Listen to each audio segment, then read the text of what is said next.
እሺ አሁን እሱን ጨረስን። እንዳጠቃላይ መሲሁ ዳግም እንዲመጣ የሚደረገው እርሱ ብቻ ለምንድን ነው? ለምን ሌሎቹ ነቢያቶች እንዲመጡ አይደረግም የሚል ጥያቄ ነው እና እርሱን ልመልስላቸው። አዳምጡ። እርሱን ልመልስላቸው። አይሁዶች መሲህ ይመጣል ብለው እስካሁን ድረስ ይጠብቃሉ። ይህን ታውቃላችሁ?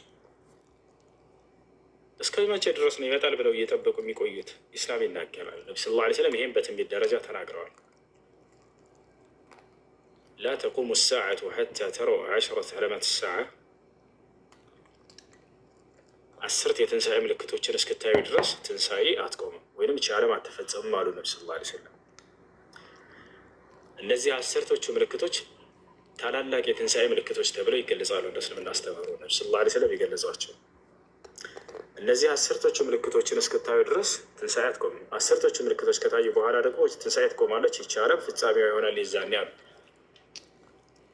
የመጀመሪያው ምንድን ነው? መህዲ የተባለ ፍትሐዊ መሪ ለምድር ሰዎች መነሳቱ ነው። ዓለም በግፍና በበደል በተሞላች ጊዜ የዛኔ አምላክ አላህ ለምድር ሰዎች ፍትህን የሚያሰፍን አንድ ነቢይ ያስነሳላቸዋል።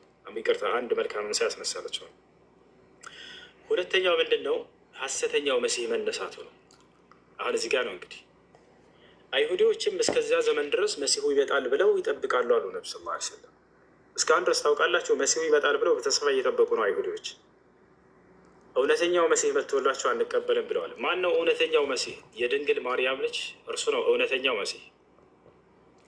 አምላክ አላህ በነቢያት አንደበት ሁሉ መሲህ ይመጣል ብሎ የነገራቸው ስለ እርሱ ነበረ።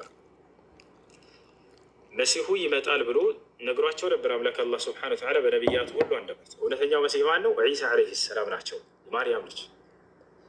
ነገር ግን አይሁዲዎች ይህን መሲህ አንቀበልም ብለው ክደዋል።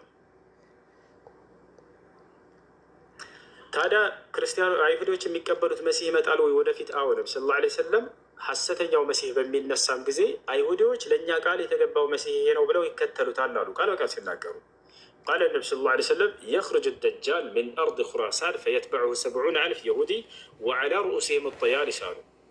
ሐሰተኛው መሲህ የዘመኑ ፍጻሜ ከመድረሱ በፊት ይነሳል አሉ። የዛኔም አይሁዳውያን ይከተሉታል። የጦር ልብሶችን ያደረጉና የለበሱ ሆነው የትም ቦታ ሲሄድ አብሮት ይከተላሉ። ከዚያ በኋላ ሶስተኛው ደረጃ ላይ ማን ይመጣል? እውነተኛው መሲህ ይመጣል።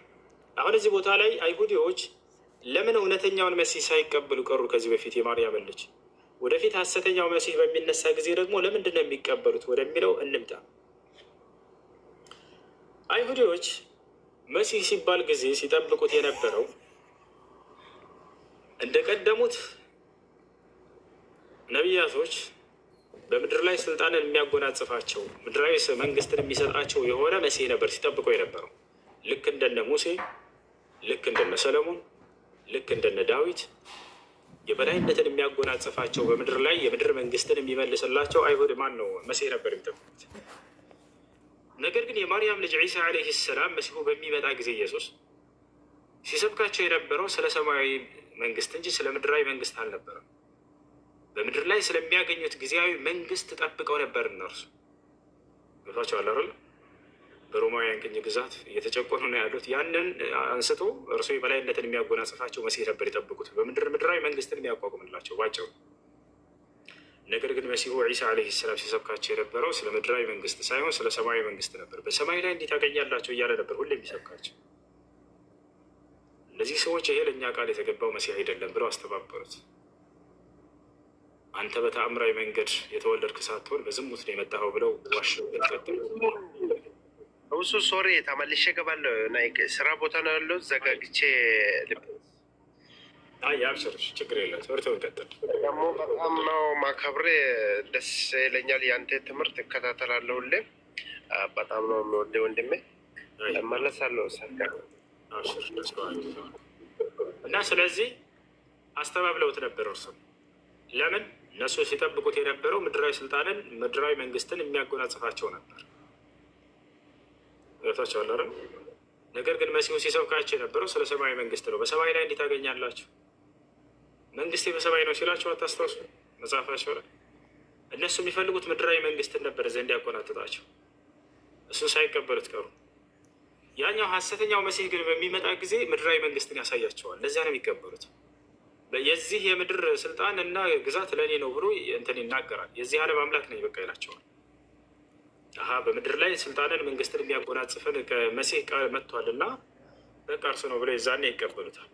ነቢ ሰለላሁ ዐለይሂ ወሰለም ሲናገሩ ሐሰተኛው መሲህ ሲነሳ የዛኔ አይሁዳውያን ለእኛ ቃል የተገባው መሲህ ነው ብለው ይከተሉታል። ስለዚህ አምላክ አላህ ስብሐነ ወተዓላ ምን አደረገ? እውነተኛውን መሲህ አነሳው። ገብቷቸዋል። የዛኔ የትንሣኤ ቀን በሚመጣ ጊዜ ሐሰተኛው መሲህ በሚነሳ ጊዜ አይሁዳውያኖች ለእኛ ቃል የተገባው መሲህ ይሄ ነው ብለው ዓለምን እያሰሱ እያለ ከእርሱ ጋር አላህ እውነተኛውን መሲህ ሊያወርደው ይገባል። የዛኔ ነው የሚያወርደው በሶስተኛው ደረጃ ላይ። ሐሰተኛውን መሲህም የዛኔ ያጠፈዋል። ገብቷቸዋል አይደል? ታዲያ ሐሰተኛውን መሲህ ማጥፋት ያለበት ማን ነው? ከእርሱ ጋር ትስስር ያለው እውነተኛው መሲህ መሆን ስላለበት ነው አምላክ አላህ በህይወት ያስቀረው መሲሁን። አብርሃም መጥቶ ቢገድለው ሐሰተኛውን መሲህና ቢያጠፋው ያስኬዳል? ጥበቡ አያስኬድም ነበር። ምክንያቱም አብርሃም ከሐሰተኛው መሲህ ጋር ግንኙነት የለውም። ነቢዩ ሙሐመድ ሰለላሁ ዐለይሂ ወሰለም መጥተው ቢያጠፉት ሐሰተኛውን መሲህ ያስኬዳል? አያስኬድም ነበር። ጥበቡ ማን ነው ማጥፋት ያለበት? ያ ያስተባበሉትና የካዱት እውነተኛው መሲህ መጥቶ ነው ራሱ ያንን ሐሰተኛው መሲህ ማጥፋት ያለበት። ይሄ ነው ጥበቡ የሚያስኬደው። ገብቷቸዋል? ይህ ነው። ነገር ግን ቢነሳ ኑሮ ሐሰተኛው መሲህ ነቢዩ ሰለላሁ ዐለይሂ ወሰለም ማጥፋት ይችሉ ነበር ወይ? አዎ፣ ማስረጃ ቃል በቃል ሐዲስ ላይ ነቢ ሰለላሁ ዐለይሂ ወሰለም ሲናገሩ ምን አሉ?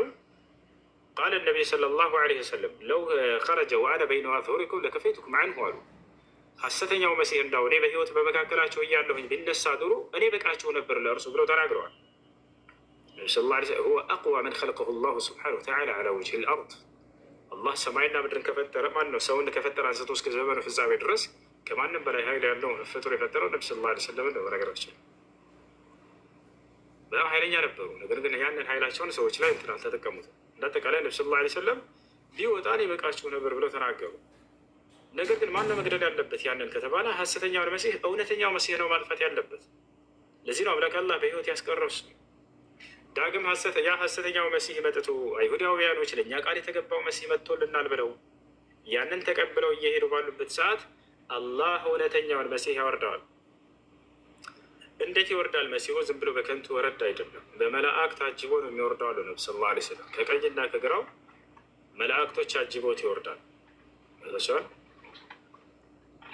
የዛኔ በመላእክት አጅቦ ይወርዳል ዒሳ ዐለይሂ ሰላም። ከዚያ በኋላ ሐሰተኛውን መሲህ ይገድለዋል።